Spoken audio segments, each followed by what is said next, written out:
വാർത്തകൾ വിശദമായി. പശ്ചിമബംഗാളിൽ സിബിഐ തടഞ്ഞതിലൂടെ മമതാ ബാനർജി അഴിമതിയെ സംരക്ഷിക്കുകയാണെന്ന് കേന്ദ്ര ആഭ്യന്തരമന്ത്രി രാജ്നാഥ് സിംഗ്. സിബിഐക്കെതിരായ നീക്കം രാജ്യത്തെ ഫെഡറൽ സംവിധാനത്തിന് ഭീഷണി. ഗവർണറോട് റിപ്പോർട്ട് തേടിയെന്നും കേന്ദ്ര ആഭ്യന്തരമന്ത്രി പാർലമെന്റിൽ നടത്തിയ പ്രസ്താവനയിൽ വ്യക്തമാക്കി. അതേസമയം സിബിഐ നീക്കത്തിനെതിരെ ഇടതുപക്ഷം ഒഴികെയുള്ള പ്രതിപക്ഷ പാർട്ടികൾ പ്രതിഷേധിച്ചതോടെ ലോക്സഭയും രാജ്യസഭയും ഇന്നത്തേക്ക് പിരിഞ്ഞു. സിബിഐ നടപടിയിൽ പ്രതിഷേധിച്ച് മമതാ ബാനർജിയുടെ സത്യാഗ്രഹം പശ്ചിമബംഗാളിൽ രണ്ടാം ദിവസവും തുടരുന്നു. സംസ്ഥാനത്ത് രാഷ്ട്രപതി ഭരണം ഏർപ്പെടുത്തണം എന്ന് ബിജെപി ആവശ്യപ്പെട്ടു. പശ്ചിമബംഗാളിലെ രാഷ്ട്രീയ നാടകങ്ങൾ പാർലമെന്റിന്റെ ഇരുസഭകളെയും പ്രക്ഷുബ്ധമാക്കി. എൻഡിഎ ഇതര കക്ഷികളോട് അകലം പാലിച്ചിരുന്ന ബിജു ജനതാദളിന്റെ ബിജെഡി, ശിവസേന തുടങ്ങിയവരും തൃണമൂൽ കോൺഗ്രസ് അംഗങ്ങളോടൊപ്പം പ്രതിഷേധത്തിൽ പങ്കുചേർന്നു. സമാനതകളില്ലാത്ത സംഭവവികാസമാണ് പശ്ചിമബംഗാളിൽ നടന്നതെന്ന് കേന്ദ്ര ആഭ്യന്തരമന്ത്രി രാജ്നാഥ് സിംഗ് തിരിച്ചടിച്ചു. രാജ്യത്തെ ഫെഡറൽ സംവിധാനത്തിന് ഭീഷണിയാണ് ബംഗാളിലുണ്ടായത്. അഴിമതിയെ സംരക്ഷിക്കുകയാണ് സർക്കാർ. ഗവർണറോട് റിപ്പോർട്ട് തേടിയെന്നും രാജ്നാഥ് സിംഗ് പാർലമെന്റിനെ അറിയിച്ചു. कल कलकत्ता में सीबीआई के अधिकारियों को उनको लॉफुल ड्यूटीज को करने से न केवल रोका गया बल्कि उन्हें कलकत्ता पुलिस द्वारा पुलिस थाने में डिटेन किया गया। मैं समझता हूं कि ऐसी घटना देश के इतिहास में अनप्रेसिडेंटेड है। जैसा कि इस सदन को अवगत होगा, सीबीआई को शारदा स्कैम की जांच करने की जिम्मेदारी honourable supreme court of India द्वारा दी गई है। പ്രതിപക്ഷ പാർട്ടികളെ നശിപ്പിക്കാനാണ് സിബിഐയെ സർക്കാർ ഉപയോഗിക്കുന്നതെന്ന് മല്ലികാർജുന ഖാർഗെ കുറ്റപ്പെടുത്തി. എന്നാൽ ബംഗാളിൽ മമതയുടെ തേർവാഴ്ചയാണെന്ന് ടിഎംസി വിമത എംപി സൗമിത്ര ഖാൻ പറയാൻ ശ്രമിച്ചത് തൃണമൂൽ അംഗങ്ങൾ തടഞ്ഞു. തുടർന്ന് സഭയുടെ മുമ്പിലേക്ക് ക്ഷണിച്ച സ്പീക്കർ എംപിക്ക് മറ്റൊരു മൈക്ക് നൽകി ആരോപണം ആവർത്തിക്കാൻ അവസരമൊരുക്കി. അതേസമയം ചിട്ടിതട്ടിപ്പ് കേസുകളിലെ സിബിഐ അന്വേഷണം തടസ്സപ്പെടുത്താൻ ശ്രമിച്ച പോലീസ് ഉദ്യോഗസ്ഥരിലെ IPSകാരെ കുറിച്ച് ആഭ്യന്തര മന്ത്രാലയം അന്വേഷണം ആരംഭിച്ചു. പശ്ചിമബംഗാളിൽ മുഖ്യമന്ത്രി മമതാ ബാനർജി കേന്ദ്ര സർക്കാരിനെതിരെ നടത്തുന്ന സത്യാഗ്രഹം രണ്ടാം ദിവസത്തിലേക്ക് കടന്നു. മന്ത്രിസഭാ യോഗവും സത്യാഗ്രഹ പന്തലിൽ മമതാ ബാനർജി വിളിച്ചു ചേർത്തു. പശ്ചിമബംഗാളിൽ രാഷ്ട്രപതി ഭരണം ഏർപ്പെടുത്തണമെന്ന് BJP ആസ്ഥാനത്ത് വാർത്താ സമ്മേളനം നടത്തിയ മന്ത്രി പ്രകാശ് ജാവദേക്കർ ആവശ്യപ്പെട്ടു. News bureau, Delhi. Paschimbangal police CBI ഉദ്യോഗസ്ഥരെ കസ്റ്റഡിയിലെടുത്തതിനെതിരെ സിബിഐ നൽകിയ ഹർജി അടിയന്തരമായി പരിഗണിക്കണം എന്ന ആവശ്യം സുപ്രീം കോടതി തള്ളി. കൽക്കത്ത പോലീസ് കമ്മീഷണർ ചിട്ടി തട്ടിപ്പ് കേസിലെ തെളിവുകൾ നശിപ്പിച്ചുവെന്ന് കണ്ടെത്തിയാൽ കടുത്ത നടപടിയെടുക്കുമെന്നും ചീഫ് ജസ്റ്റിസ് മുന്നറിയിപ്പ് നൽകി. സിബിഐ നൽകിയ ഹർജിയിൽ അത്തരം തെളിവില്ലെന്നും സുപ്രീം കോടതി ചൂണ്ടിക്കാട്ടി. കേസ് നാളെ രാവിലെ പരിഗണിക്കും. സിബിഐക്ക് വേണ്ടി സുപ്രീം കോടതിക്ക് മുമ്പിലെത്തിയ സോളിസിറ്റർ ജനറൽ തുഷാർ മെഹ്ത്ത രണ്ട് ആവശ്യങ്ങൾ ഉന്നയിച്ചു. ഒന്ന്, കൊൽക്കത്ത പോലീസ് കമ്മീഷണർ രാജീവ് കുമാർ ചിട്ടി ഫണ്ട് തട്ടിപ്പിന്റെ തെളിവുകൾ നശിപ്പിക്കുന്നു. എത്രയും വേഗം കൈവശമുള്ള തെളിവുകൾ ഹാജരാക്കാൻ നിർദ്ദേശം നൽകണം. രണ്ട്, രാഷ്ട്രീയ പാർട്ടികൾ നടത്തുന്ന ധർണയിൽ പങ്കെടുത്ത പോലീസ് ഉദ്യോഗസ്ഥനെതിരെ കോടതിയലക്ഷ്യത്തിന് നടപടിയെടുക്കണം. മറുപടി നൽകിയ ചീഫ് ജസ്റ്റിസ് അപേക്ഷയിലെ പോരായ്മകൾ ചൂണ്ടിക്കാട്ടി. കമ്മീഷണർ ചിട്ടി തട്ടിപ്പിലെ തെളിവുകൾ നശിപ്പിക്കുന്നുവെന്ന് ആരോപിക്കുമ്പോഴും അത് വ്യക്തമാക്കാനുള്ള തെളിവുകൾ അപേക്ഷയിലില്ല. മറ്റാവശ്യങ്ങൾ അടിയന്തര പ്രാധാന്യം ഉള്ളതുമല്ല. പിന്നെന്തിനാണ് ഇത്ര ധൃതി? പോലീസ് കമ്മീഷണർ തെളിവുകൾ നശിപ്പിച്ചുവെന്ന് ബോധ്യപ്പെടുത്താൻ കഴിഞ്ഞാൽ അദ്ദേഹത്തിനെതിരെ കടുത്ത നടപടിയെടുക്കുമെന്നും ചീഫ് ജസ്റ്റിസ് വ്യക്തമാക്കി. തുടർന്ന് കേസ് പരിഗണിക്കുന്നത് നാളെ രാവിലത്തേക്ക് മാറ്റി. ഇന്ന് തന്നെ പരിഗണിക്കണമെന്ന സോളിസിറ്റർ ജനറലിന്റെ ആവശ്യവും കോടതി തള്ളി. News bureau, Delhi. മോദിക്കെതിരെ നിതിൻ ഗഡ്കരിയുടെ ഒളിയമ്പ്. കുടുംബം നോക്കാത്തവർക്ക് രാജ്യം നന്നാക്കാൻ കഴിയില്ലെന്ന് നിതിൻ ഗഡ്കരി. തന്റെ ജീവിതം പാർട്ടിക്കും രാജ്യത്തിനും വേണ്ടി നീക്കിവെച്ചിരിക്കുന്നുവെന്നാണ് ചിലർ പറയുന്നത്. ഇത് ശരിയല്ല. ആദ്യം കുടുംബത്തെ സംരക്ഷിക്കണം, പിന്നീട് രാജ്യം നന്നാക്കുകയാണ് വേണ്ടതെന്നും ഗഡ്കരി പറഞ്ഞു. നാഗ്പൂരിൽ ABVPയുടെ മുൻ പ്രവർത്തകരുമായി നടന്ന സംവാദത്തിനിടയിലായിരുന്നു കേന്ദ്രമന്ത്രി നിതിൻ ഗഡ്കരി പ്രധാനമന്ത്രി നരേന്ദ്രമോദിക്കെതിരെ വീണ്ടും പരോക്ഷ വിമർശനമുയർത്തിയത്. കുടുംബത്തെ മാന്യമായി നോക്കാൻ കഴിയാത്തവർക്ക് രാജ്യം ഭരിക്കാനാകില്ല. തന്റെ ജീവിതം പാർട്ടിക്കും കുടുംബത്തിനും വേണ്ടിയാണെന്ന് ചിലർ പറയുന്നു. ഇത് ശരിയല്ല. ആദ്യം കുടുംബത്തെ സംരക്ഷിക്കണം, പിന്നീട് വേണം രാജ്യം നന്നാക്കാൻ ഇറങ്ങേണ്ടതെന്നുമാണ് ഗഡ്കരി വ്യക്തമാക്കിയത്. അതേസമയം രാഷ്ട്രീയ നേതാക്കൾ ജനങ്ങൾക്ക് സ്വപ്നങ്ങൾ വിൽക്കുകയാണെന്നും വാഗ്ദാനങ്ങൾ നൽകിയിട്ട് അത് നടപ്പിലാക്കാൻ കഴിയില്ലെന്നും കഴിഞ്ഞ ദിവസം അദ്ദേഹം അഭിപ്രായപ്പെട്ടിരുന്നു. അദ്ദേഹത്തിന്റെ ഈ പരാമർശം പ്രധാനമന്ത്രിയെ ഉദ്ദേശിച്ചായിരുന്നുവെന്നും അന്നും വിമർശനമുയർന്നിരുന്നു. ഇതിന് പിന്നാലെയാണ് കേന്ദ്രമന്ത്രി നിതിൻ ഗഡ്കരി പുതിയ പരാമർശം നടത്തിയത്. അതേസമയം ഗഡ്കരിയെ മുന്നിൽ നിർത്തി RSS നേതൃത്വത്തിന്റെ ചരടുവലിയാണോ എന്നും സംശയിക്കേണ്ടിയിരിക്കുന്നു. പ്രധാനമായും അടുത്ത തെരഞ്ഞെടുപ്പിൽ നിതിൻ ഗഡ്കരി ആയിരിക്കുമെന്ന സൂചന ചില കോണുകളിൽ നിന്ന് ഉയർന്നിട്ടുമുണ്ട്. തെരഞ്ഞെടുപ്പിന് ശേഷം BJPക്ക് കേവല ഭൂരിപക്ഷം ലഭിച്ചില്ലെങ്കിലോ സർക്കാരുണ്ടാക്കാൻ കഴിഞ്ഞില്ലെങ്കിലോ പാർട്ടി നേതൃസ്ഥാനത്തേക്കുള്ള തെരഞ്ഞെടുപ്പിൽ മോദിക്ക് ഗഡ്കരി വെല്ലുവിളി ഉയർത്തുമെന്ന നിരീക്ഷണവും ഇതിന് പിന്നിലുണ്ട്.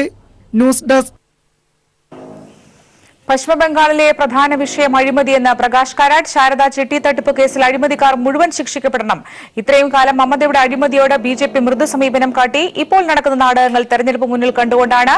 മോഡിയെ എതിർക്കുന്നു എന്ന കാരണം കൊണ്ട് മമതയുടെ അഴിമതി അംഗീകരിക്കാനാകില്ല. അഴിമതിയോട് വിട്ടുവീഴ്ചയില്ല എന്ന നിലപാടിൽ സിപിഎം ഉറച്ചു നിൽക്കുന്നുവെന്നും പ്രകാശ് കാരാട്ട് പറഞ്ഞു. വിവരങ്ങളുമായി സന്തോഷ് ചേർന്നു. സന്തോഷ്, അദ്ദേഹം പറഞ്ഞ കൂടുതൽ കാര്യങ്ങൾ എന്തൊക്കെയാണ്? നിലവിലെ ബംഗാളിൽ ഉണ്ടായിട്ടുള്ള വിഷയങ്ങളിൽ ഏറ്റവും പ്രധാനപ്പെട്ടത് അഴിമതിയാണ് എന്നാണ് പ്രകാശ് കാരാട്ട് ചൂണ്ടിക്കാട്ടിയത്. അഴിമതിയോട് സന്ധിയില്ലാത്ത നിലപാടാണ് സിപിഐഎം സ്വീകരിക്കുന്നത്. ശാരദ തട്ടിപ്പ് കേസ് ബംഗാളിലെ ലക്ഷക്കണക്കിന് പേരെ വഞ്ചിച്ച തട്ടിപ്പ് കേസാണ്. ഇതിൽ രാഷ്ട്രീയ നേതാക്കന്മാർ ഉൾപ്പെട്ട കോടിക്കണക്കിന് രൂപയുടെ അഴിമതിയാണ് നടന്നത്. ഈ അഴിമതിയുമായി ബന്ധപ്പെട്ട് ഈ പ്രതികളെ യഥാർത്ഥ വസ്തുത പുറത്തു കൊണ്ടുവരണമെന്നും കുറ്റക്കാരെ നടപടി സ്വീകരിക്കണമെന്നും ആവശ്യപ്പെട്ട് നിലപാട് സ്വീകരിച്ച പാർട്ടിയാണ് സിപിഐഎം. ശാരദ തട്ടിപ്പ് കേസുമായി ബന്ധപ്പെട്ട ബിജെപിയുടെ നിലപാട് ഇക്കാര്യത്തിൽ മമതാ ബാനർജിയോട് മൃദു സമീപനം സ്വീകരിച്ചു എന്നുള്ളതാണ്. ഈ കേസിന്റെ അന്വേഷണത്തിന്റെ ആദ്യഘട്ടങ്ങളിലെല്ലാം തന്നെയും ബിജെപിക്ക് അത്തരത്തിലുള്ള ഒരു നിലപാടായിരുന്നു സ്വീകരിച്ചിരുന്നത്. സിബിഐയും ഈ കേസിനെ ആദ്യഘട്ടത്തിൽ ഗൗരവത്തോടെ കണ്ടില്ല. എന്നാൽ ഇപ്പോൾ ഉണ്ടായിരിക്കുന്ന നാടകങ്ങൾ തിരഞ്ഞെടുപ്പ് മുന്നിൽ കണ്ടാണെന്നും സിപിഐഎം പോളിറ്റ് ബ്യൂറോ അംഗം പ്രകാശ് കാരാട്ട് ചൂണ്ടിക്കാട്ടി. മമതാ ബാനർജി നരേന്ദ്രമോദിയെ എതിർക്കുന്നു എന്നുള്ളത് കൊണ്ട് അഴിമതിയെ അംഗീകരിക്കാൻ കഴിയില്ല. അഴിമതിയോട് വിട്ടുവീഴ്ചയില്ലാത്ത നിലപാട് സിപിഐഎം തുടരുമെന്നും പ്രകാശ് കാരാട്ട് കണ്ണൂരിൽ വ്യക്തമാക്കി. സന്തോഷാണ് കണ്ണൂരിൽ നിന്ന് വിവരങ്ങൾ നൽകിയത്.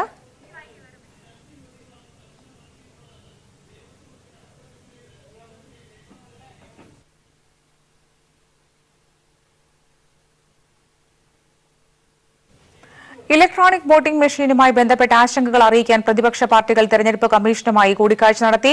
22 പ്രതിപക്ഷ പാർട്ടികളാണ് കമ്മീഷനെ സമീപിച്ചത്. വിവരങ്ങളുമായി ശരത്ത് ചേരുന്നുണ്ട്. ശരത്ത്, ഏതൊക്കെ പ്രധാനികളാണ് ഈ കമ്മീഷനെ കണ്ടവരിൽ ഉൾപ്പെടുന്നത്? എന്തൊക്കെ നിർദ്ദേശങ്ങളാണ് ഇവർ കമ്മീഷന് മുന്നിൽ ഉന്നയിച്ചത്? തന്നെ വിവിധ പാർട്ടികളെ പ്രധാനപ്പെട്ട നേതാക്കന്മാരുണ്ടാകും തന്നെ തെരഞ്ഞെടുപ്പ് ഇലക്ട്രോണിക് വോട്ടിംഗ് മെഷീനുമായി ബന്ധപ്പെട്ട ആശങ്കകൾ ചൂണ്ടിക്കാണിക്കുന്നതിനായി എത്തിയിരുന്നു. ഗുലാം നബി ആസാദ്, അഹമ്മദ് പട്ടേൽ, ആനന്ദ് ശർമ്മ, TDP നേതാവും അതുപോലെ തന്നെ ആന്ധ്ര മുഖ്യമന്ത്രിയുമായ ചന്ദ്രബാബു നായിഡു, അതുപോലെ തന്നെ ആം ആദ്മിയുടെ സഞ്ജയ് സിംഗ്, മനോജ് RJD, ഡെറക് ഒബ്രയൻ തൃണമൂൽ കോൺഗ്രസ് തുടങ്ങിയ വിവിധ പാർട്ടികളുടെ നേതാക്കന്മാരാണ് ഇന്ന് തെരഞ്ഞെടുപ്പ് കമ്മീഷനെ സമീപിച്ചിരിക്കുന്നത്. ഇലക്ട്രോണിക് വോട്ടിംഗ് മെഷീനുമായി ബന്ധപ്പെട്ട ആശങ്കകൾ ചൂണ്ടിക്കാണിച്ചുകൊണ്ടാണ് ഈ പ്രതിപക്ഷ പാർട്ടികൾ ഇപ്പോൾ തെരഞ്ഞെടുപ്പ് കമ്മീഷനെ കണ്ടിരിക്കുന്നത്. ലോക്സഭാ തെരഞ്ഞെടുപ്പിൽ 50% VVPAT സ്ലിപ്പുകൾ എണ്ണണം, അതുപോലെ തന്നെ ജയിച്ച സ്ഥാനാർത്ഥിയും രണ്ടാമതെത്തിയാളും തമ്മിലെ വോട്ട് വ്യത്യാസം 5% കുറവ് ആണെങ്കിൽ മണ്ഡലത്തിലെ എല്ലാ ബൂത്തിലെയും മുഴുവൻ സ്ലിപ്പുകളും എണ്ണണം. EVM-ലെയും VVPAT മെഷീനിലെയും വോട്ടുകളിൽ വ്യത്യാസമുണ്ട് എങ്കിൽ VVPAT സ്ലിപ്പുകളുടെ എണ്ണം അന്തിമമായി പരിഗണിക്കണം തുടങ്ങിയ ആവശ്യങ്ങളാണ് പാർട്ടികൾ തെരഞ്ഞെടുപ്പ് കമ്മീഷന് മുൻപിൽ സമർപ്പിച്ചിരിക്കുന്നത്. 5 സംസ്ഥാനങ്ങളിൽ വോട്ടെടുപ്പ് നടന്നപ്പോൾ പലയിടങ്ങളിലും വോട്ടിംഗ് യന്ത്രം പ്രവർത്തിച്ചിട്ടില്ല. വോട്ടെണ്ണൽ സമയത്ത് യന്ത്രങ്ങൾ തകരാറായിട്ടുണ്ട്. തെരഞ്ഞെടുപ്പ് കമ്മീഷൻ പറഞ്ഞ ഹാക്കത്തോൺ ചാലഞ്ച് പാർട്ടികൾ ഇതുവരെ ഏറ്റെടുത്തിട്ടില്ല. വോട്ടിംഗ് യന്ത്രത്തിൽ എന്താണ് നടക്കുന്നത് എന്ന് തെരഞ്ഞെടുപ്പ് കമ്മീഷനോ പാർലമെന്റിനോ അറിവില്ല. അതുപോലെ തന്നെ ഇലക്ട്രോണിക് വോട്ടിംഗ് മെഷീൻ ഓഡിറ്റ് ചെയ്യാൻ നിലവിൽ വ്യവസ്ഥയുമില്ല. ഈ കാര്യങ്ങളും തെരഞ്ഞെടുപ്പ് കമ്മീഷന് മുൻപാകെ പ്രതിപക്ഷ പാർട്ടികൾ ചൂണ്ടിക്കാണിച്ചിട്ടുണ്ട്. നേരത്തെ അശ്വതി സൂചിപ്പിച്ചതുപോലെ 22 പ്രതിപക്ഷ പാർട്ടി നേതാക്കന്മാരാണ് ഇന്ന് തെരഞ്ഞെടുപ്പ് കമ്മീഷനെ സമീപിച്ചിരിക്കുന്നത്. 70%, രാജ്യത്തെ വോട്ടർമാരുടെ 70% വരുന്ന ആളുകളെ പ്രതിനിധീകരിക്കുന്നവരാണ് ഞങ്ങൾ. അതിനാൽ തന്നെ ഞങ്ങളുടെ ആവശ്യം പരിഗണിക്കാൻ വേണ്ടി തെരഞ്ഞെടുപ്പ് കമ്മീഷൻ തയ്യാറാകണമെന്നാണ് പ്രതിപക്ഷ പാർട്ടികൾ മുന്നോട്ട് വെച്ചിരിക്കുന്ന ഒരു നിർദ്ദേശം. നേരത്തെ ലോക്സഭാ തെരഞ്ഞെടുപ്പിന്റെയും EVM ഹാക്കിങ്ങിന്റെയും പശ്ചാത്തലത്തിൽ കഴിഞ്ഞയാഴ്ച പ്രതിപക്ഷ പാർട്ടികൾ യോഗം ചേർന്നിരുന്നു. ഈ യോഗത്തിന്റെ ഭാഗമായാണ് ഇത്തരത്തിൽ ഒരു തെരഞ്ഞെടുപ്പ് കമ്മീഷനെ സമീപിക്കാൻ വേണ്ടി തീരുമാനിച്ചിട്ടുണ്ടായിരുന്നത്. ശരത്താണ് ദില്ലിയിൽ നിന്നും വിവരങ്ങൾ നൽകിയത്. NSSന്റെ വിരട്ടൽ CPIഎമ്മിനോട് വേണ്ടെന്ന് സംസ്ഥാന സെക്രട്ടറി കോടിയേരി ബാലകൃഷ്ണൻ. സുകുമാരൻ നായർ നിഴൽ യുദ്ധം നടത്തേണ്ട, BJPയെ സഹായിക്കാനാണ് കോൺഗ്രസ് ജാഥ നടത്തുന്നത്. പല മണ്ഡലങ്ങളിലും കോൺഗ്രസ് BJPയുമായി രഹസ്യബന്ധം സ്ഥാപിച്ചുവെന്നും കോടിയേരി കോഴിക്കോട്ട് പറഞ്ഞു. NSS നടത്തേണ്ടത് സമുദായ പ്രവർത്തനമാണെന്നും രാഷ്ട്രീയ പ്രവർത്തനം നടത്തണമെങ്കിൽ രാഷ്ട്രീയ പാർട്ടി രൂപീകരിക്കണമെന്നും CPIഎം സംസ്ഥാന സെക്രട്ടറി കോടിയേരി ബാലകൃഷ്ണൻ പറഞ്ഞു. മുൻപ് NSS ഉണ്ടാക്കിയ രാഷ്ട്രീയ പാർട്ടി ഉൾപ്പെടുന്ന മുന്നണിയെ LDF തോൽപ്പിച്ചിരുന്നു. NSS നേതൃത്വത്തിന്റെ തെറ്റായ നിലപാടുകളെ അവരുടെ അണികളെ ഉപയോഗിച്ച് പരാജയപ്പെടുത്തും. NSSന്റെ വിരട്ടൽ CPIM-നോട് വേണ്ട. സുകുമാരൻ നായർ നിഴൽ യുദ്ധം നടത്തേണ്ട എന്നും കോടിയേരി പറഞ്ഞു. രാഷ്ട്രീയത്തിൽ ഇടപെടാൻ NSS ഉദ്ദേശിക്കുന്നുണ്ടെങ്കിൽ NSS രാഷ്ട്രീയ പാർട്ടി രൂപീകരിച്ച് പ്രവർത്തിക്കാൻ തയ്യാറാവണം. നേരത്തെ NSS ഒരു രാഷ്ട്രീയ പാർട്ടി ഉണ്ടാക്കിയിരുന്നു, NDP. ആ NDPയുമായി ചേർന്നുകൊണ്ട് രാഷ്ട്രീയ പാർട്ടി ഉണ്ടാക്കി 1982 NDPയും കൂടി ചേർന്ന മുന്നണി UDF ഇവിടെ കേരളത്തിലുണ്ടായിരുന്നു. ആ മുന്നണിയെ NDP കൂടിയുള്ള മുന്നണിയെ തോൽപ്പിച്ചുകൊണ്ടാണ് 1987 ആ ജാതിമത ശക്തികളുടെ കൂട്ടുകെട്ടിനെ ഇടതുപക്ഷം പരാജയപ്പെടുത്തിയത്. അതുകൊണ്ട് ഇത്തരത്തിലുള്ള ഇടപെടലുകൾ NSS മുമ്പ് ഉണ്ടായിട്ടുണ്ട്. അത്തരത്തിലുള്ള വിരട്ടലിന്റെ മുമ്പിലും ഭയപ്പെടുത്തലിന്റെ മുമ്പിലും CPIM അതിന് വിധേയമാകാൻ പോകുന്നില്ല. KPCC ജാഥ നടത്തുന്നത് BJP അണികളെ ആകർഷിക്കാനാണെന്നും കോടിയേരി ആരോപിച്ചു. UDFും BJPയും തമ്മിൽ രഹസ്യ ധാരണയിലാണ്. ചില മണ്ഡലങ്ങളിൽ ചില കോൺഗ്രസ് നേതാക്കൾ BJP RSSുമായി രഹസ്യബന്ധം സ്ഥാപിച്ചതായും കോടിയേരി പറഞ്ഞു. ചില മണ്ഡലങ്ങളിൽ ഇപ്പോൾ തന്നെ ചില കോൺഗ്രസ് നേതാക്കന്മാർ RSSുമായിട്ടുള്ള രഹസ്യബന്ധം ഉണ്ടാക്കി കഴിഞ്ഞിട്ടുണ്ട്. അത് ശക്തിപ്പെടുത്താനുള്ള നീക്കമാണ് KPCC പ്രസിഡന്റ് ആരംഭിച്ചിട്ടുള്ള യാത്രയിൽ ഉയർത്തുന്ന പ്രചരണ പരിപാടികൾ. ബംഗാൾ സംഭവം മോദിയും മമതയും തമ്മിലുള്ള ഒത്തുകളിയാണെന്നും കോടിയേരി കുറ്റപ്പെടുത്തി. News bureau, Kozhikode. കെ സുധാകരനെ തള്ളിപ്പറഞ്ഞ KPCC പ്രസിഡന്റ് മുല്ലപ്പള്ളി രാമചന്ദ്രൻ. കേരളത്തിൽ പ്രധാന മത്സരം LDFും UDFും തമ്മിലാണ്. മത്സരം UDFും BJPയും തമ്മിലാണെന്ന് കെ സുധാകരൻ നേരത്തെ പറഞ്ഞിരുന്നു. ഈ പരാമർശത്തെയാണ് മുല്ലപ്പള്ളി തള്ളിയത്. സത്യത്തിൽ കേരളം ഞാൻ പറഞ്ഞല്ലോ, ഞാൻ ഇന്നലെയും പറഞ്ഞല്ലോ, ഇന്നലെ നിങ്ങളെ കണ്ടപ്പോഴും പറഞ്ഞല്ലോ, ഒരു ദ്വിമുഖമായ പോരാട്ടമാണ് ഞങ്ങൾ കേരളത്തിൽ നടത്താൻ പോകുന്നത്. ഒന്ന് BJP, അതുപോലെ തന്നെ CPM. അതിന് CPM ആണ് ഇവിടുത്തെ ഏറ്റവും വലിയ രാഷ്ട്രീയ പ്രസ്ഥാനം എന്ന കാര്യത്തിൽ എനിക്ക് അല്പം പോലും സംശയമില്ല. ഒരു കെട്ടുറപ്പുള്ള സംഘടന എന്ന രൂപത്തിൽ സംഘടനാ ശേഷി അവർക്കുണ്ട്. ഇതൊക്കെ ഉണ്ടെങ്കിൽ പോലും അണികൾ ആകെ ഫ്രസ്ട്രേറ്റഡ് ആണ്, അണികൾ നിരാശരാണ്. ദേശീയ രാഷ്ട്രീയത്തിൽ എടുക്കുന്ന നിലപാട്, ഫാസിസ്റ്റുകാരുടെ പോരാട്ടത്തിൽ CPM എടുക്കുന്ന നിഷേധപൂർണ്ണമായ നിലപാടിലൊക്കെ തന്നെ യഥാർത്ഥ കമ്മ്യൂണിസ്റ്റുകാരായിട്ട് ആളുകൾ ആകെ ദുഃഖിതരാണ്. അവരുടെ മനസ്സ് പലപ്പോഴും വായിച്ചെടുക്കാൻ എനിക്ക് സൗഹൃദ സംഭാഷണ വഴിയിലൊക്കെ തന്നെ സാധിച്ചിട്ടുണ്ട്.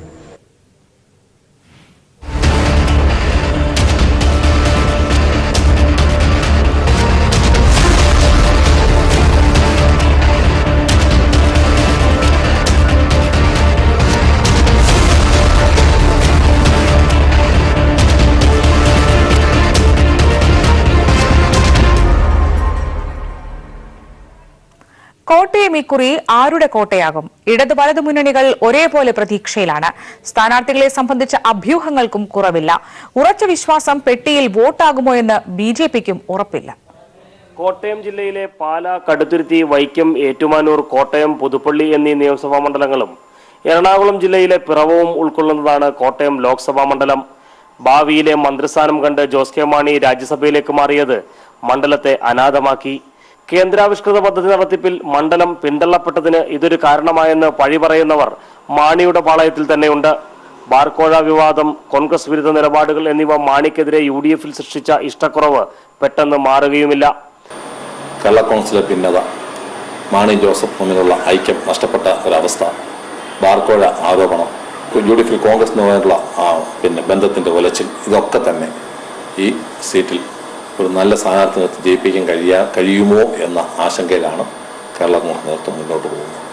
1952 മുതൽ നടന്ന 16 പൊതുതെരഞ്ഞെടുപ്പുകളിൽ 5 തവണ കോട്ടയം ഇടതിനൊപ്പം നിന്നു. തദ്ദേശ നിയമസഭാ തെരഞ്ഞെടുപ്പുകളിൽ ജില്ലയിൽ മികച്ച പ്രകടനം നടത്താൻ ഇടതുപക്ഷത്തിനായി. ജില്ലാ പഞ്ചായത്തിലെ ഇടതുമുന്നണി അംഗസംഖ്യ 4-ൽ നിന്ന് 8ആയി. ജില്ലയിൽ കഴിഞ്ഞ തവണ 13 ഗ്രാമപഞ്ചായത്തുകൾ ഉണ്ടായിരുന്ന ഇടതുമുന്നണി ഇത്തവണ എണ്ണം 27ആക്കി വർദ്ധിപ്പിച്ചു. നിയമസഭാ തെരഞ്ഞെടുപ്പിൽ UDF മണ്ഡലങ്ങളായ പാല, ചങ്ങനാശ്ശേരി, പുതുപ്പള്ളി, പിറവം എന്നിവിടങ്ങളിൽ മുന്നേറ്റം നടത്താനും മികച്ച ഭൂരിപക്ഷത്തിൽ വൈക്കത്തും ഏറ്റുമാനൂരും വിജയിച്ചതും LDFന് ഏറെ ആത്മവിശ്വാസം നൽകുന്നു. കോട്ടയം പാർലമെന്റ് മണ്ഡലത്തിൽ ഇടതുപക്ഷം വിജയിച്ചിരിക്കുന്ന 2 മണ്ഡലങ്ങൾ, അതായത് വൈക്കവും ഏറ്റുമാനൂരും വ്യക്തമായ ലീഡ് നേടി നല്ല വിജയിച്ച മണ്ഡലമാണ്. അതോടൊപ്പം തന്നെ ചങ്ങനാശ്ശേരി, പുതുപ്പള്ളി, പിറവം ഈ മണ്ഡലങ്ങൾ, പാല, അപ്പോൾ ഈ മണ്ഡലങ്ങളിൽ തന്നെ ഇടതുപക്ഷത്തിന് നല്ലൊരു മുന്നേറ്റം കാഴ്ചവെക്കാൻ സാധിച്ചിട്ടുണ്ട് മുൻ വർഷത്തെ അപേക്ഷിച്ച് നോക്കുമ്പോൾ. അതുകൊണ്ട് ഇടതുപക്ഷത്തിന് ഒരിക്കലും ഒരു ബാലികാറാമലയല്ല കോട്ടയം മണ്ഡലം എന്നാണ് എൻ്റെ അഭിപ്രായം. ഇടതുമുന്നണി ഈ സീറ്റ് നൽകിയിട്ടുള്ളത് ജനതാദൾ എസിനാണ്. മതസ്വാധീനം ഏറെയുള്ള മണ്ഡലത്തിൽ ശബരിമലയും പിറവം പള്ളിയും പ്രചരണ വിഷയങ്ങൾ തന്നെയാണ്. ശബരിമല യുവതീ പ്രവേശന വിഷയം ശരണമന്ത്രമാക്കിയ BJPക്ക് തെരഞ്ഞെടുപ്പ് പാത ഇനിയും കല്ലും മുള്ളും നിറഞ്ഞതാണെന്ന് കണക്കുകൾ സാക്ഷ്യം നൽകുന്നു. മുൻ തെരഞ്ഞെടുപ്പുകളിൽ BJPക്ക് കാര്യമായ മുന്നേറ്റങ്ങളൊന്നും സൃഷ്ടിക്കാൻ കഴിയാതെ പോയ മണ്ഡലമാണ് കോട്ടയം. 2004 7.5% വോട്ടുണ്ടായിരുന്ന പാർട്ടി 2009 4.6%, 2014 5.3% ഇടിഞ്ഞു. പലകുറി വിജയിച്ച മണ്ഡലമായതിനാൽ ഇടതുപക്ഷത്തെ സംബന്ധിച്ച് കോട്ടയം ലോക്സഭാ മണ്ഡലം ഒരു ബാലികേറാമലയല്ല.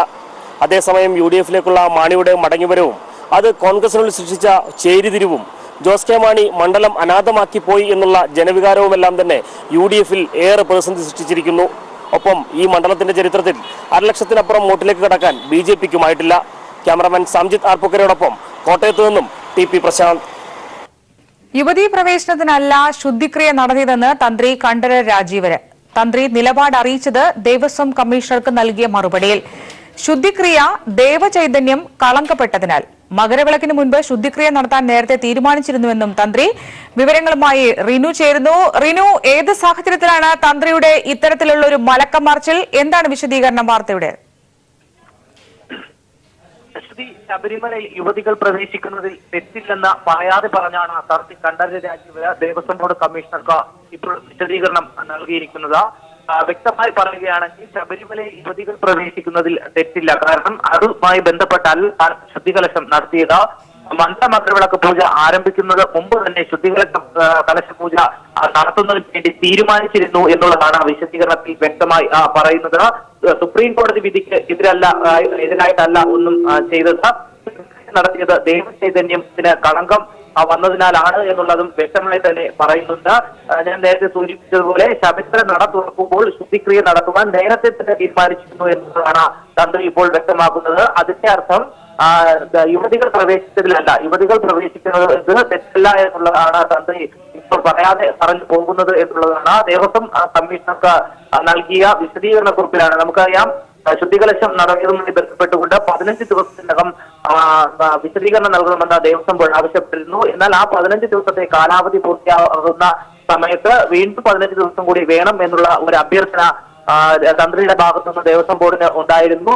അതിന്റെ അടിസ്ഥാനത്തിൽ വീണ്ടും കുറച്ച് ദിവസം കൂടി നീട്ടിക്കൊടുക്കുകയായിരുന്നു. അതിന് ശേഷമാണ് ഇന്ന് ഇപ്പോൾ തന്ത്രി കണ്ഠര രാജീവര് വിശദീകരണം ദേവസ്വം ബോർഡ് നൽകിയിരിക്കുന്നത്. നാളെ തിരുവനന്തപുരത്ത് ചേരുന്ന ദേവസ്വം ബോർഡ് യോഗത്തിൽ കൃത്യമായി തന്നെ ഈ വിശദീകരണ കഥ ചർച്ച ചെയ്യും എന്നുള്ളതാണ്. കൃത്യമായി തന്നെ ദേവസ്വം ബോർഡ് ഇതിലൊരു തീരുമാനം എടുക്കുമെന്ന് എന്നുള്ളതാണ്. അന്ന് യുവതീ പ്രവേശനവുമായി ബന്ധപ്പെട്ടുകൊണ്ട് ഇത്തരത്തിൽ ഒരു ശുദ്ധിക്രിയ നടത്തിയപ്പോൾ ദേവസ്വം ബോർഡിനെ അറിയിച്ചിരുന്നു എന്നുള്ളതാണ് തന്ത്രി പറയുന്നത്. ദേവസ്വം ബോർഡിനെ അറിയിച്ചതിന് ശേഷം മാത്രമാണ് ഇത്തരത്തിൽ ഒരു ശുദ്ധിക്രിയ നടത്തിയത് എന്നുള്ളതും വിശദീകരണത്തിൽ പറയുന്നുണ്ട്. അതുകൊണ്ട് തന്നെ ആചാര ലംഘനത്തിന്റെ ഭാഗമായിട്ടല്ല, ആചാര അനുഷ്ഠാനങ്ങളുടെ അടിസ്ഥാനത്തിൽ തന്നെയാണ് ഇത്തരത്തിലുള്ള ഒരു ശുദ്ധിക്രിയ നടത്തിയതെന്നും അദ്ദേഹം കൃത്യമായി തന്നെ വിശദീകരണ കുറിപ്പിൽ പറഞ്ഞു വെക്കുന്നുണ്ട്. റീനു, ഇതിൽ നിന്നും ഒരു കാര്യം വ്യക്തമാണ്. അന്ന് നമ്മളെല്ലാവരും കണ്ടതാണ്. ശുദ്ധിക്രിയ നടത്തിയത് വെറും 40 മിനിറ്റ് മാത്രം നീണ്ടു നിൽക്കുന്ന ഒരു ടാബ്ലറ്റ് ശുദ്ധിക്രിയയായിരുന്നു. ശുദ്ധി കലശം അന്ന് അവിടെ നടത്തിയിരുന്നില്ല. തീർച്ചയായിട്ടും സമ്മർദ്ദത്തിന് വശം പതിരായിട്ടായിരിക്കില്ലേ തന്ത്രി അന്ന് ആ രീതിയിൽ ഒരു ശുദ്ധിക്രിയ നടത്താൻ മെനക്കെട്ടത് അവിടെ? തീർച്ചയായും യുവതീ പ്രവേശനവുമായി ബന്ധപ്പെട്ടുകൊണ്ട് തന്നെയാണ് ഇത്തരത്തിൽ ഒരു ശുദ്ധികലശവും ശുദ്ധിക്രിയയും അവിടെ നടത്തിയത്. പക്ഷേ അതുമായി ബന്ധപ്പെട്ടുകൊണ്ട് ഇത്തരത്തിൽ കോടതിയുടെ ഒരു നടപടി ഭയന്നുകൊണ്ടാണ് ഇത്തരത്തിൽ ഒരു മാറ്റം തന്ത്രി കണ്ഠര രാജീവർക്ക് വന്നിരിക്കുന്നത് എന്നുള്ളതാണ്. ഒരു കാരണവശാലും കോടതി അലക്ഷ്യവുമായി ബന്ധപ്പെട്ട് യാതൊരു കാര്യവും ചെയ്തിട്ടില്ല. നേരത്തെ തന്നെ, അതായത് മണ്ഡല മകരവിളക്ക് പൂജ ആരംഭിക്കുന്നതിന് മുമ്പ് തന്നെ ഇത്തരത്തിലൊരു ക്രിയ നടത്തുവാൻ വേണ്ടി തീരുമാനിച്ചിരുന്നു. അതിന്റെ അടിസ്ഥാനത്തിലാണ് ഇത്തരത്തിലുള്ള ഒരു ശുദ്ധിക്രിയ നടത്തിയത് എന്നാണ് അദ്ദേഹം പറഞ്ഞു പോകുന്നത്. അതിന്റെ അർത്ഥം ഒരു കാരണവശാലും യുവതികൾ പ്രവേശിച്ചതുമായി ബന്ധപ്പെട്ടുകൊണ്ടല്ല താൻ ശുദ്ധിക്രിയ നടത്തിയത് എന്നാണ്. പക്ഷേ അന്ന് അദ്ദേഹത്തിന്റെ പ്രതികരണം വന്നിരുന്നത് യുവതികൾ പ്രവേശിച്ചതുമായി ബന്ധപ്പെട്ടുകൊണ്ടാണ് ഇത്തരത്തിലൊരു ശുദ്ധിക്രിയയും കലശവും നടത്തിയത് എന്നുള്ളതാണ്. പക്ഷെ അത്തരത്തിലൊരു ഇതിൽ നിന്ന് ഉറപ്പിൽ നിന്ന് വ്യതിചലിക്കുകയാണ് ഇപ്പോൾ ഇദ്ദേഹം തന്ത്രി ചെയ്തിരിക്കുന്നത് എന്നുള്ളതാണ്. ഇത് അദ്ദേഹത്തിനെതിരെയുള്ള ഒരു നടപടി ഭയന്നാണ് എന്നുള്ളതാണ്. പക്ഷെ ദേവസ്വം ബോർഡ് ഇതുമായി ബന്ധപ്പെട്ട് കൃത്യമായി തന്നെ അന്ന് തന്നെ വിശദീകരണം ചോദിക്കുകയും തുടർന്ന് നേരത്തെ ഞാൻ സൂചിപ്പിച്ചതുപോലെ 15 ദിവസത്തിനകം വിശദീകരണം നൽകണമെന്ന് ആവശ്യപ്പെട്ടെങ്കിലും വീണ്ടും 15 ദിവസം കൂടി അദ്ദേഹം നീട്ടി തീയതി ചോദിക്കുകയായിരുന്നു. അതിന്റെ അടിസ്ഥാനത്തിൽ ദേവസ്വം ബോർഡ് അനുവദിക്കുകയും അതിനുശേഷമാണ് ഇന്ന് കൃത്യമായി തന്നെ ദേവസ്വം ബോർഡിന് ഇത്തരത്തിൽ ഒരു വിശദീകരണ കുറിപ്പ് നൽകിയിരിക്കുന്നതും. ഇത് നാളെ തിരുവനന്തപുരത്താണ് ദേവസ്വം ബോർഡ് അംഗങ്ങൾ യോഗം ചേരുന്നത്. ദേവസ്വം ബോർഡ് ആസ്ഥാനത്ത് കൃത്യമായി തന്നെ ഈ ഒരു വിശദീകരണ കുറിപ്പ് വിലയിരുത്തും എന്നുള്ളതാണ്. അതിനുശേഷം തന്ത്രിക്കെതിരെ നടപടി ഉണ്ടാകുമോ എന്നുള്ളത് നമുക്ക് യോഗത്തിന് ശേഷം മാത്രമേ കൃത്യമായി പറയാൻ കഴിയൂ എന്നുള്ളതാണ്. എന്തായാലും തന്ത്രി പറഞ്ഞു വെക്കുന്നത് യുവതികൾ ശബരിമലയിൽ പ്രവേശിക്കുന്നതിൽ തെറ്റില്ല, അതിന്മേലല്ല ഒരു ശുദ്ധിക്രിയ നടത്തിയത് എന്നാണ്. ഈ കഴിഞ്ഞ മകരവിളക്ക് കാലയളവിൽ ശബരിമലയിൽ നടത്തിയ ശുദ്ധിക്രിയ യുവതീ പ്രവേശനവുമായി ബന്ധപ്പെട്ടല്ല എന്ന് തന്ത്രി തന്റെ നിലപാടിൽ മാറ്റം വരുത്തിയിരിക്കുന്നു. വിവരങ്ങളാണ് റീനു നൽകിയത്. ശബരിമലയിലെ ആചാര വിശ്വാസ കാര്യങ്ങളിൽ തീരുമാനമെടുക്കാനുള്ള അധികാരം തന്ത്രിയിൽ മാത്രം നിക്ഷിപ്തമല്ലെന്ന് ദേവസ്വം മന്ത്രി കടകംപള്ളി സുരേന്ദ്രൻ നിയമസഭയെ അറിയിച്ചു. ആചാര അനുഷ്ഠാനങ്ങളിൽ ലംഘനമുണ്ടായാൽ തന്ത്രിയുമായി കൂടിയാലോചിച്ച് ദേവസ്വം ഉദ്യോഗസ്ഥരാണ് ശുദ്ധിക്രിയാ നടപടികൾ സ്വീകരിക്കേണ്ടതെന്നും മന്ത്രി വ്യക്തമാക്കി. ദേവസ്വം മാനുവൽ അനുസരിച്ച് തന്ത്രിയെയും ജീവനക്കാരനെ പോലെ കണക്കാക്കണമെന്നും മന്ത്രി പറഞ്ഞു. കഴിഞ്ഞ വർഷത്തെ അപേക്ഷിച്ച് ഈ വർഷം വരുമാനത്തിൽ 100 കോടി രൂപയുടെ കുറവുണ്ടായതായും ദേവസ്വം മന്ത്രി സഭയെ അറിയിച്ചു. ശബരിമല തന്ത്രി ദേവസ്വം ജീവനക്കാരനല്ലെന്നും ബോർഡിന്റെ മാനുവൽ അനുസരിച്ച് പ്രവർത്തിക്കാൻ ബാധ്യസ്ഥനാണെന്നും ദേവസ്വം മന്ത്രി സഭയിൽ രേഖാമൂലം അറിയിച്ചു. ആചാരാനുഷ്ഠാനങ്ങൾ ലംഘിക്കപ്പെട്ടാൽ നടയടച്ച് പരിഹാരക്രിയ ദേവസ്വം മാനുവൽ വ്യവസ്ഥ ചെയ്യുന്നില്ലെന്നും മന്ത്രി വ്യക്തമാക്കി. ശബരിമല തന്ത്രി പദവി പരമ്പരാഗതമായി താഴമൺ കുടുംബത്തിന് വന്നു ചേർന്നതാണെന്ന കാര്യം സിവിൽ കോടതി ശരിവച്ചിട്ടുണ്ടെന്നും ദേവസ്വം മന്ത്രി മറുപടി നൽകി. 2017-2018 സാമ്പത്തിക വർഷത്തിനേക്കാൾ വരുമാനത്തിൽ 100 കോടി രൂപയുടെ കുറവാണ് ശബരിമലയിലുണ്ടായത്. 180.19 കോടി രൂപയാണ് ഇത്തവണത്തെ വരുമാനം. കഴിഞ്ഞ വർഷം ഇത് 279.44 കോടി രൂപയായിരുന്നു. അംഗങ്ങളായ തിരുവഞ്ചൂർ രാധാകൃഷ്ണൻ, കെ മുരളീധരൻ എന്നിവരുടെ ചോദ്യങ്ങൾക്കുള്ള മറുപടിയിലാണ് മന്ത്രി ഇക്കാര്യങ്ങൾ വ്യക്തമാക്കിയത്. News bureau, Thiruvananthapuram. Torino advertising chairperson doctor Sulekha ദാവൂദിന് വാരണാസിയിൽ നടന്ന പ്രവാസി ദിവസിൽ പ്രസിഡന്റ് രാംനാഥ് കോവിന്ദ് പ്രവാസി ഭാരതീയ സമ്മാൻ നൽകി ആദരിച്ചു. സുലേഖ ഹെൽത്ത് കെയർ ഗ്രൂപ്പിന്റെ സ്ഥാപക ചെയർപേഴ്സൺ കൂടിയാണ് ഡോക്ടർ സുലേഖ. UAE ഗവൺമെന്റിന്റെ നിരവധി അംഗീകാരങ്ങളും സുലേഖയ്ക്ക് ലഭിച്ചിട്ടുണ്ട്. ലോകത്തെ സ്വാധീനിച്ച 20 ഗ്ലോബൽ ഇന്ത്യൻ വനിതകളിൽ ഒരാളായും ഡോക്ടർ സുലേഖയെ തെരഞ്ഞെടുത്തിട്ടുണ്ട്. 2019 മണപ്പുറം മിസ് സൌത്ത് ഇന്ത്യ കിരീടം കേരളത്തിന്റെ നികിത തോമസ് കരസ്ഥമാക്കി. തരിണി കലിംഗരായ ഫസ്റ്റ് റണ്ണറപ്പും ദീപ തോമസ് സെക്കൻഡ് റണ്ണറപ്പുമായി. തെന്നിന്ത്യയുടെ സൌന്ദര്യ റാണിയെ കണ്ടെത്താനായി ഡോക്ടർ അജിത് രവി നടത്തിയ 17ാമത് മിസ് സൌത്ത് ഇന്ത്യ സൌന്ദര്യ മത്സരത്തിലാണ് ഇവർ ജേതാക്കളായത്. പെഗാസസിന്റെയും rotary club of Coimbatore tech സിറ്റിയുടെയും സംയുക്ത സംരംഭത്തിൽ സംഘടിപ്പിച്ച മിസ് സൌത്ത് ഇന്ത്യ 2019 മുഖ്യ പ്രായോജകർ മണപ്പുറം ഫിനാൻസ് ലിമിറ്റഡ് ആണ്. ഡിക്യു വാച്ചേഴ്സ്, Saj earth resort, UT world inn, Josco jewellers എന്നിവരാണ് powered by partners. Miss South India വിജയ്ക്ക് മുൻ ജേതാവ് ലക്ഷ്മി മേനോനും ഫസ്റ്റ് റണ്ണറപ്പിനും സെക്കൻഡ് റണ്ണറപ്പിനും Manappuram finance limited MD and CEO VP നന്ദകുമാറും കിരീടം അണിയിച്ചു. ഫെബ്രുവരി 3 കോയമ്പത്തൂരിലെ മെറിഡിയൻ ഹോട്ടലിൽ നടന്ന മത്സരത്തിൽ ദക്ഷിണേന്ത്യയിലെ 5 സംസ്ഥാനങ്ങളിൽ നിന്നായി 24 സുന്ദരിമാരാണ് മാറ്റുരച്ചത്.